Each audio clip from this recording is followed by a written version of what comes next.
I had like our LGBTQ plus health center come in. They were passing around butt plugs and dildos to my students, talking about queer sex, using lube versus using spit. Meet Joe Bruno, Dean of Students at the prestigious Francis W. Parker Private School in Chicago, which happens to charge $40,000 per student. They're just like passing around dildos, butt plugs. The kids are just playing with them. They're like, how does this butt plug work?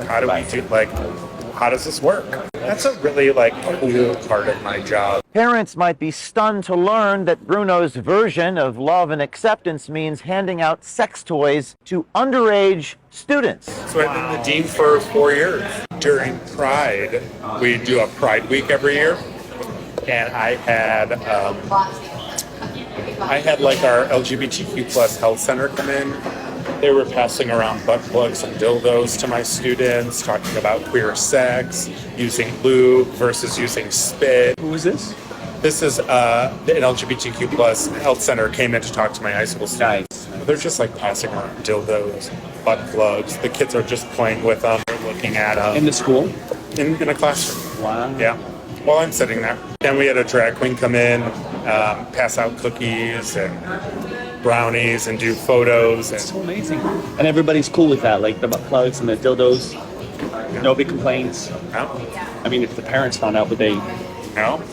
It's queer sex. This is the drag queen that came in. What's her name? Alexis Bevels. Alexis Devil. And just hung out in my classroom. And was there? Or hung out in my office. You have so much freedom. And so much wiggle room. So much freedom.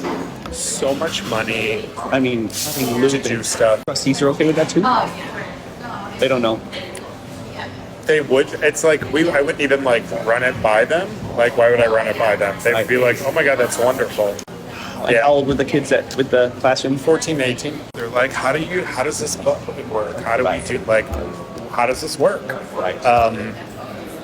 So yeah, that's a really cool part of my job is I don't have to worry about stuff like that.